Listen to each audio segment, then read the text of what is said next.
এটা হলো মাছের সাসলিস, রুই, কাতলা, সিলভার কাপ।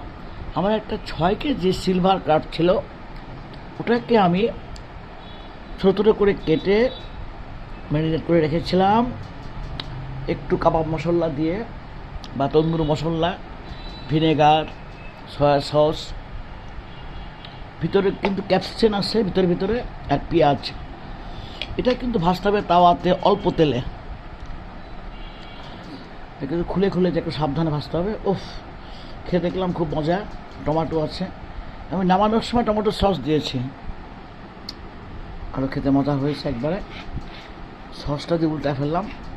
এটা দিয়ে পরিবেশন করা যায় নুডলস, রাইস